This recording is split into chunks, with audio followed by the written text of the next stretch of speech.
Good evening, ladies and gentlemen. Welcome to yet another wonderful program of the Economic Briefcase. This Thursday, as usual, my co-host Noah Njapao. How have you been? Very fine, Doc. How have you been? I know I've been fine. I've been working. Basically, no 3-day holidays, no 4-day holidays. I'm just from a class now. Not exhausted, but I've reached saturated thinking levels. How are you teaching on Kaunda Day, the first ever Kaunda Day, and you're in class teaching? We need to teach students humanism, so there's no better day of teaching students economic policies than, this thing of our millennials especially do not know where we're coming from as a country. That's why on this program, we always bring people that will give that perspective for people to understand where we are coming from and where we're going. Very important. And because of that, today our guest is a very special guest. Is a brilliant colleague. This person is going to help us discuss today's topic, the one that is scrolling down your screen. And today's topic, yes, we know it's Kaunda Day, but these things are very much linked.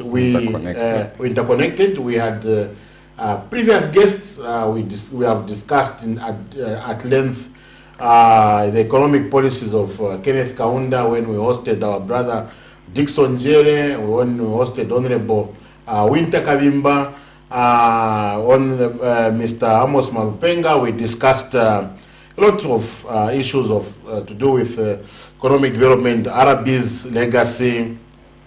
We touched on, Kenneth Kaunda a lot because our guests were coming from that segment. But there's one particular person, nicknamed Dichiwumba, the war, because you could not push him in terms of issues to do with corruption, and very principled man. Basically has left a very good mark in Zambia's economic development agenda, and I think it's wise that we discuss that particular person also as we commemorate this particular day, which is KK Day. Mr. Japao, what's today's topic? What are we discussing? We are discussing MWANAWASA's economic policies and then everything around that. And well, you can introduce our guest. So I wanted to leave a bit of some intrigue. So our guest tonight is our brother, an expert in development studies. Let me just call him an economist because development studies is a branch of economics. For no Zambians who don't know that, even accounts is it's a branch of economics. So our guest today is an economist, distinguished civil servant, and son of the late third Republican president, and he is Patrick MWANAWASA the third. I've just counted. Good evening. No, good evening, and thank you very much for having me on your distinguished program. Both you know and both you, Doc, as well. Thank you very much for coming, especially at such a day when everybody, I'm sure everybody in your homes, people are tired and doing braais or cleaning up and doing also or commemorating the history of our republic. Before we go into the topic, we, as per tradition, let's first see what is happening in the markets. So the market update as of today, the 28th April 2022. These are actually exchange rates for the 27th. I think our Bank of Zambia did not update their page today as we draw our numbers from there. So this week we actually saw the kwacha appreciate against the dollar.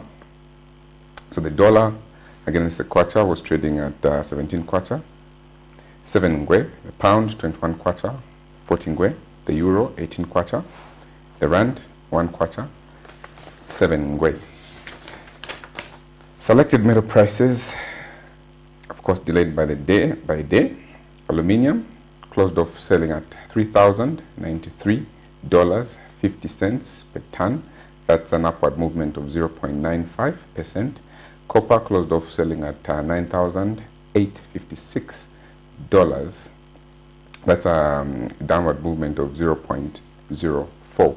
Zinc closed off selling at $4,219.50. That's 0.86% movement upwards. Lead closed off selling at $2,281.50. That's a downward movement of 1.66%. Tin closed off selling at $40,000. That's a downward movement of 1.34%. Nickel closed off selling at $33,300. That's a upward movement of 0.68.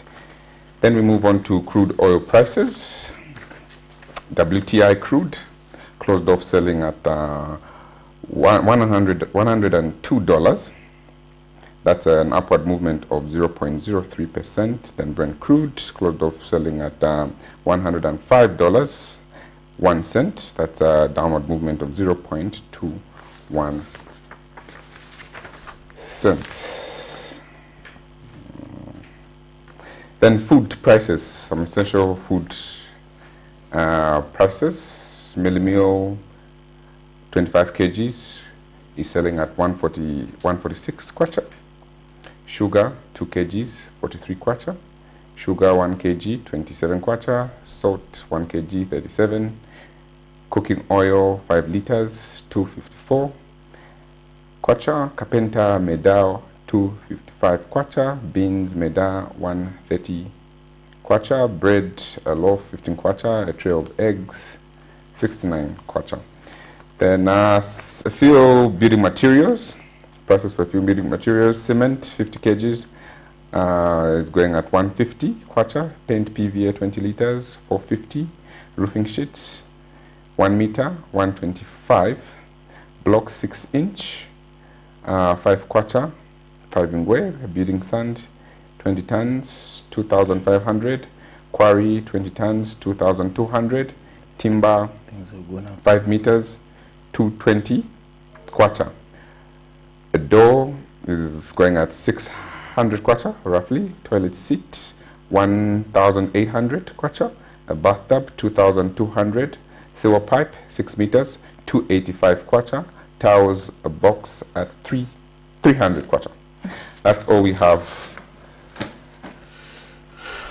Mr. MWANAWASA, we have seen the prices. You know, I'm building my house as well, and so I used to like arguing with my contractor because I didn't know that this is actually what is happening. So it's wow, okay. And we've seen the kwacha also appreciate versus the dollar. Yes. By your point, also. Yes. I think it's the sentiments by China, what China said that's going to help Zambia restructure our debt. Let's hope And that think, you know the appreciation of the Zambian kwacha will have a positive effect on prices. But from what we are seeing, you know, shops are adjusting prices upwards, you know, on a daily basis. So, as per tradition, you know, a lot of people know you, and as an individual, you have very big shoes, you know, to fit in. You have served in the, you know, civil service before, but there are some viewers out there who don't know who Patrick MWANAWASA is.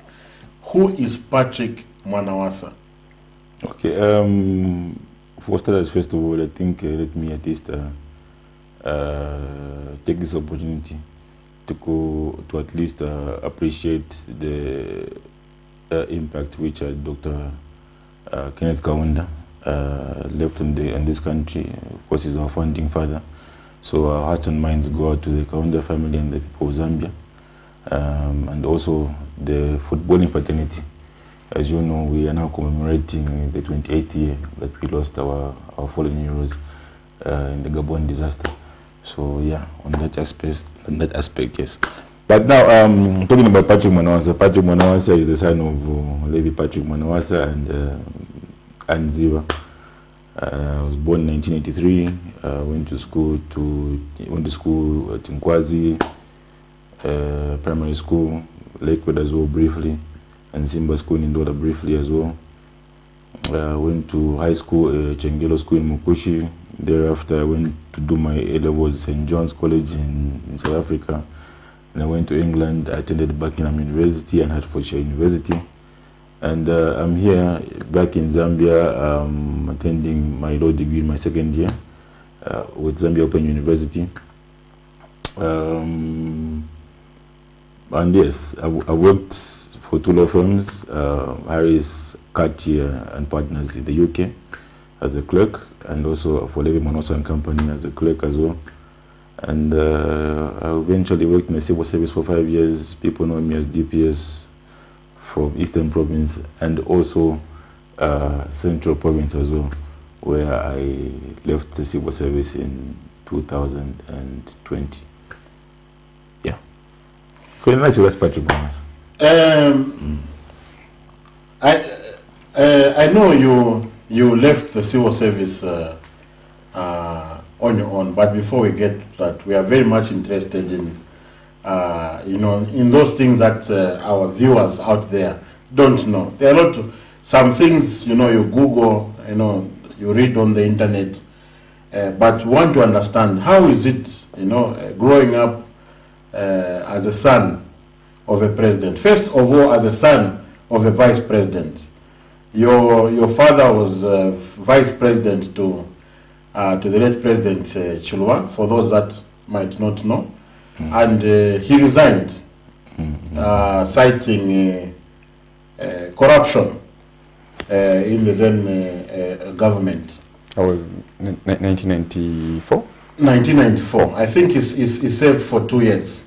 Yes. If memory does not... so how was it? How has it always been, Was there pressure, or And also considering that he was a bit strong on principle. Yeah, the years when he was vice president, to me right now, I think they're a bit of a blur because I was quite young. But of course, those were the formative years which at least started shaping up our family as a public family. And like you have mentioned, yes, it was a bit firm on discipline, whatnot. But at least I think through what we saw from him as a public person, as a leader of the nation, that's how come our lives were shaped as well, And yeah, I think that's what I can really look back and say from as vice president that time, yes. Going on to him when he became president, the stakes were much more high. He was fighting a war against corruption, and it wasn't easy. He was dealing with a formidable opponent in Frederick Chiluba and his previous government. But of course, he did what he could do in his time as president, and we saw what sort of character he was, not just from him being our father, but also being a leader of the nation. Mind you, some people might not know, he was actually the lawyer to Frederick Chiluba in 1974 when President Kaunda locked him up. When President Kaunda locked up Frederick Chiluba in 1974, he was his lawyer then, so they knew each other from way back. From way back. He was his friend, basically. But getting to know him as my father, regarding those experiences which he had as a lawyer with his colleagues who were politicians, we also knew, okay, fine, government is government, inch to inch to. But we also have to know that you also have friends, and they shape you as well, and they become part of your family fabric, so to say. very few people know how, it feels to be a son of the president. And, especially a president like LEVY Patrick Manawasa, whom we knew that he was not a person who could compromise. If there's no money, there's no money. He won't touch anywhere, and he won't, he was a very tough person. So how was it? He became president, and you became let me say, the first son. You became a son of the president. How is it? How is the relationship with other families of former heads of state? Do you have some formal engagement where you engage, or there's no formal thing, or how was it? Okay, let me put it like this. During his tenure as president, okay, it's very artificial, because you don't know whether somebody really likes you as a friend, or whether somebody just likes you because of who you are, or somebody likes you because of what you offer for them. That is now during his tenure. Okay, that's what I can say. I won't go much into what happened during that time and try and put myself on the stand. No, I won't do that. Then now, looking now at my brothers and sisters from the previous presidents and the presidents who came after my dad, I think I've had a cordial relationship. I look at Mulenga Sata as my older brother, James Banda as my older brother. I interact with Chongo. I interact with Fred Chiluba. There's no acrimony among us. We just interact. We chill together. We just talk. We reminisce about the past. We look at how the country is going forward and what our parents could have done different.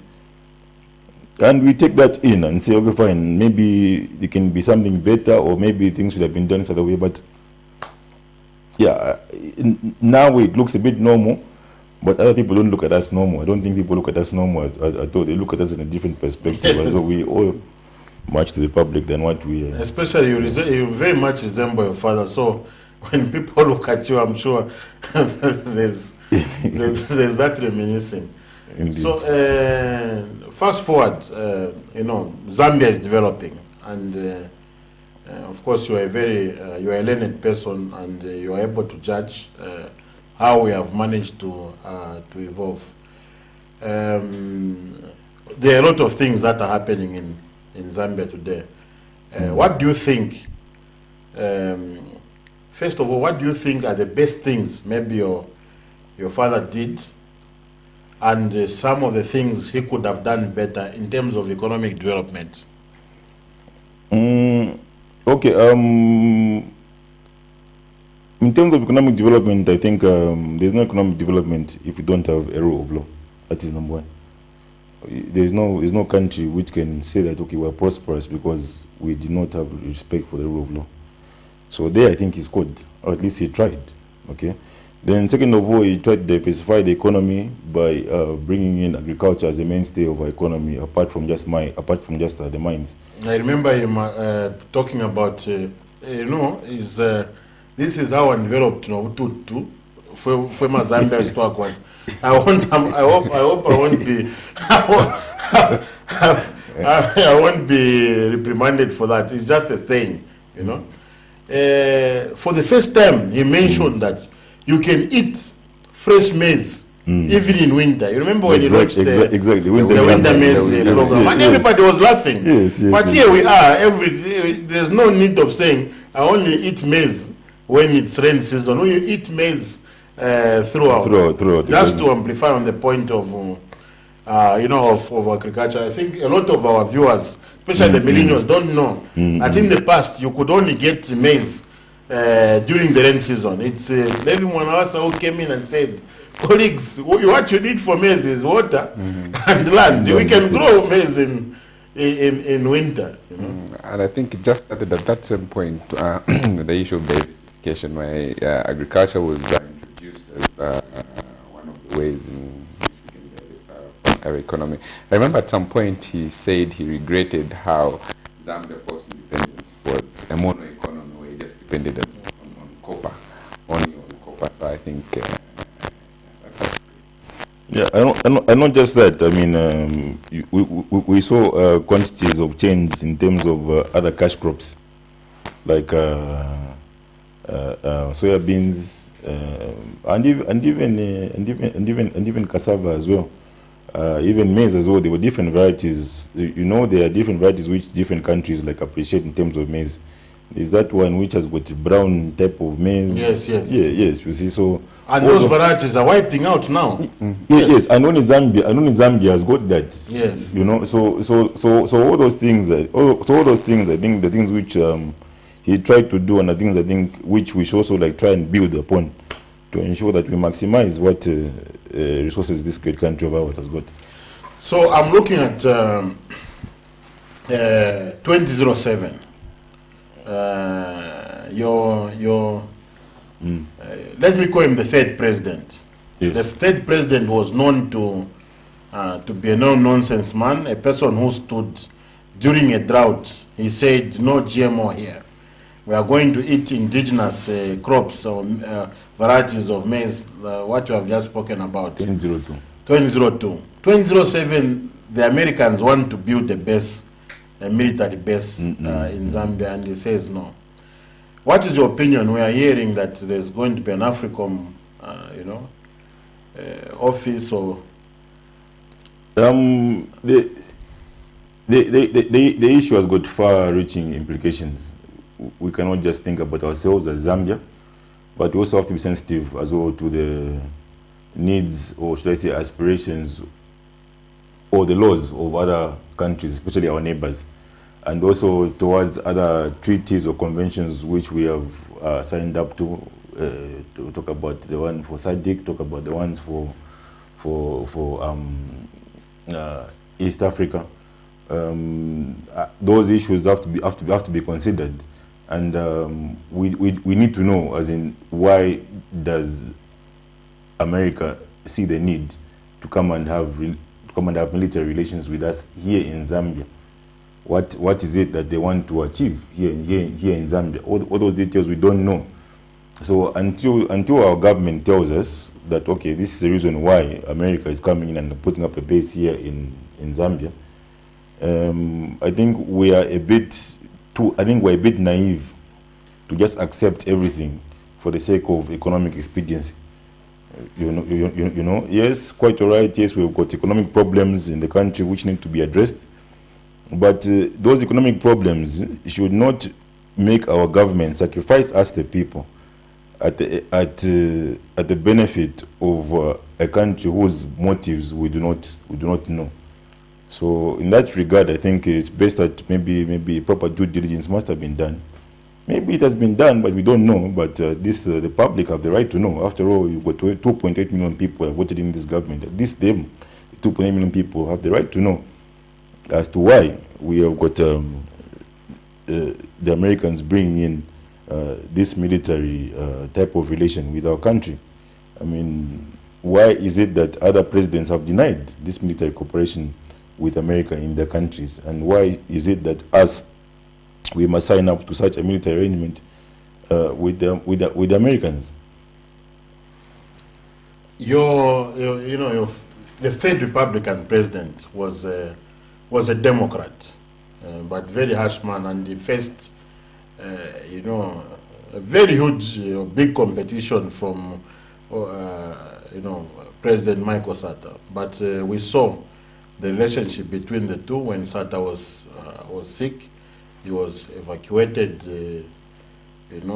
outside the country. And so how do you think was the relationship between the third Republican president, the second Republican president, the former President Chiluba, and even the first with KK? What was the relationship? I know your father had won a lot of cases on behalf of KK's political, let me call them political prisoners. He was one of those that, fought cases against government under Kenneth Kaunda's rule and won most of them. What was the relationship with, with President Kaunda, President Chulwa, in your opinion? Let me put it like this: I think he had a professional relationship with all of them. With President Kaunda, you very well know that he had fired the old man when he was Solicitor General in the 80s. But when MMD assumed power, you will recall that President Chuluba incarcerated President Kaunda. Okay, and President MWANAWASA then was vice president. I had mentioned to him that, look, the way you're treating your predecessor is the way you might end up being treated as well by your successor. So at least have that respect for him, because he is the founding father of our nation, and don't treat him the way you're treating him. I think that time you had sent him to prison. Yes, yes. Mukobeko, yes. Yes. After that, Julius Nyerere had come into the country. Yes. And they shared biscuits. Yeah. I remember. So you remember, yes. With a good brain, Doc. And he was subsequently now taken into house arrest, and that was how he was at least he was looked after well, like that. So from there, at least one can discern that yes, there was mutually, there was actually some respect for him, not just because he was a former president, but because of him as a human being. Okay, it's not good being in prison. I've never been in prison before here in Zambia, but I recall when I was at university in the UK, I was put in jail for about 24, 48 hours anyway. But it's not a good place to be. So that is one side which we can say, look, he had respect for him as a human being first, and respect for him as a former president. Coming to Dr. Chilova, I already alluded to the fact that in 1974 he was his client. People don't know this at all, but he was actually Levy. Late MWANAWASA was actually Dr. Chilova's lawyer in 1974 when when President Kaunda had a problem with him. The facts of the case which was there, we can delve in that into at a different stage. Then coming to also they also together as well in the movement for multi-party democracy. That they knew each other from that movement. Then now we come down to Rupia Buzanibanda. I don't know how they knew each other from before, but politically it was RB actually who ensured that the MMD got the day in 2006 because of the overwhelming response or overwhelming vote which we received from Eastern Province. So that much, I think there is that respect for RB, because had we not won, MMD not won in 2006, not won in 2006 without that vote from Eastern Province, I think MMD wouldn't have carried the day. So yeah, and then we come to now President Michael Sata. Oof. President Michael Sata was something else, not so. was something else. Now I want to now look at I want us now to look at the ideologies. Yes. Patriotic Front was left wing. Yes. Extreme left. Extreme left. Yes. Extreme left. Yes. Then you look at MMD. MMD was more like center right. Yes. Somewhere there. President Sata believed in the masses to be at least the ones who are supposed to be at least the owners of the factors of production, whereby MMD now believe that no, we should build the middle class, yes, and ensure that prosperity in the country is driven by the middle class. Now those two personalities now, I mean those two ideologies now, they clashed. Okay, and that was now how the two are differed.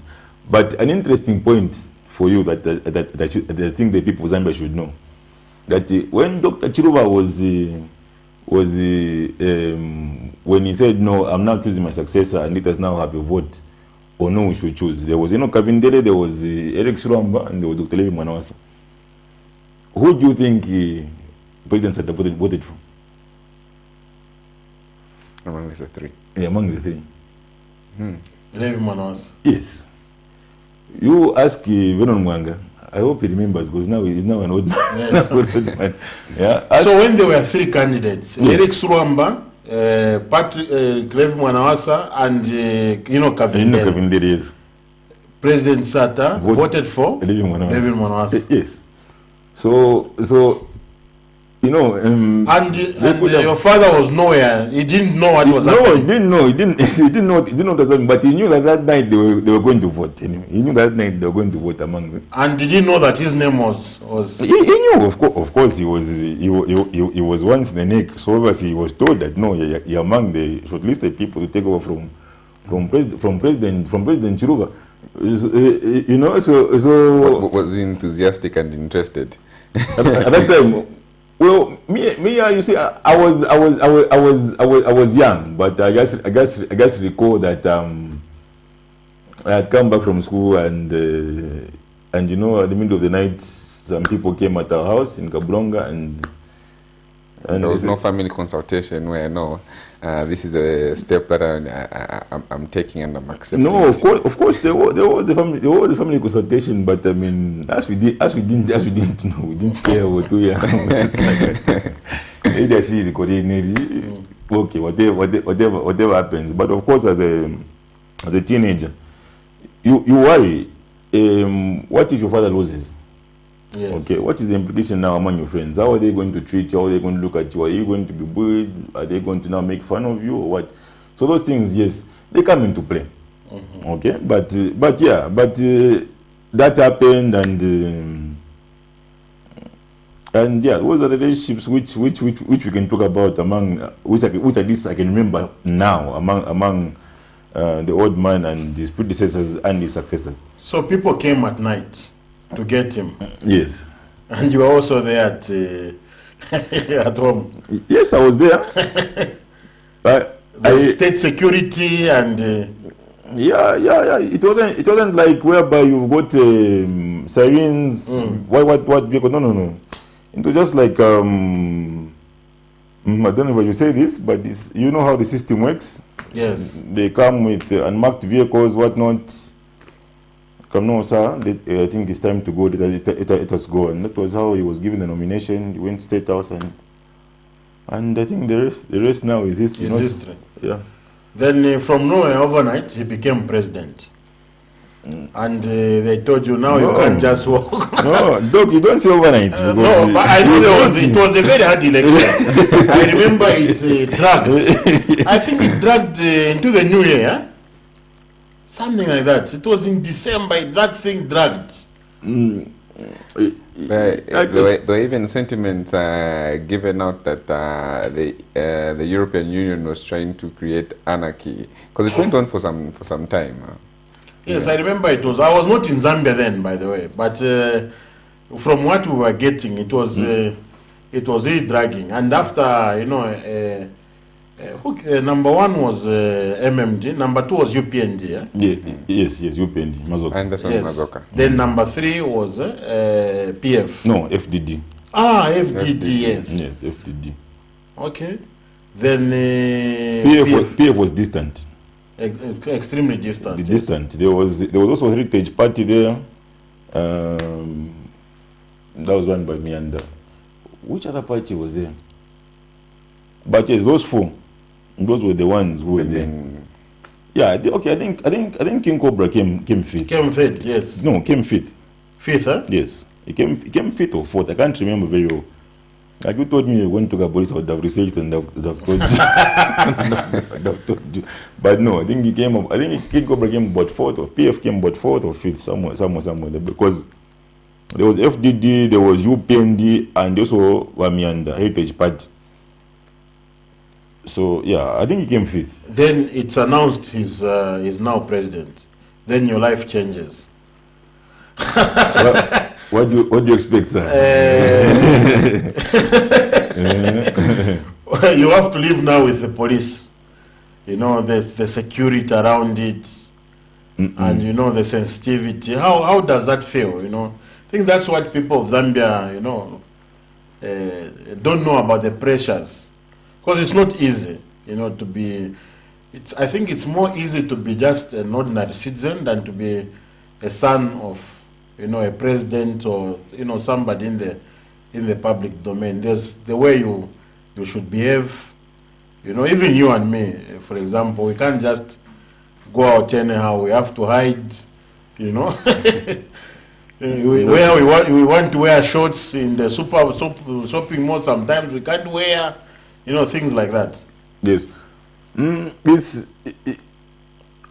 Of course, you're restricted. You don't live the life which you want to live, but of course you have to at least be wary, because every single thing that you do is scrutinized, because it might have an impact on the type of leader that the country has got. So of course we had to behave in a particular manner, and we also had curfew, especially the formative years, the early years, the first 2-3 years.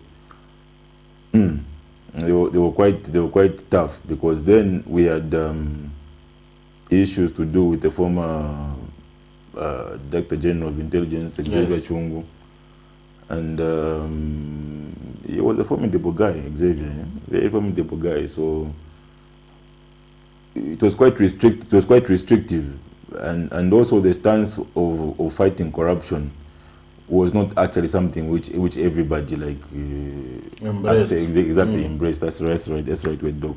Embraced. So we had the curfew, we had what time to get home, and we also had to restrict our movements to certain places which we could go to, certain places which we couldn't go to. Even when we went for parties, it was quite, I wouldn't say terrifying, but it was quite, restrictive.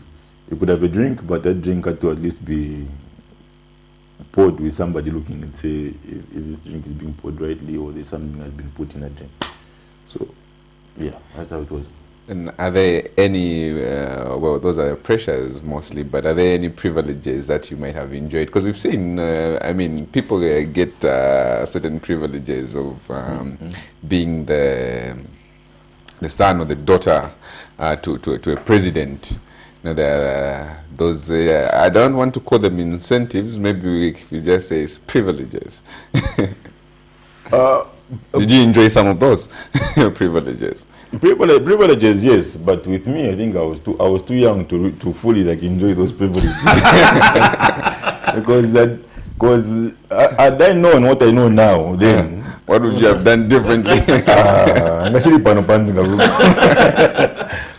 Yeah. So let's just put it at that and say yes. Now you as a civil servant. Yes, sir. So you were appointed by President Edgar Lungu. Yes. Which was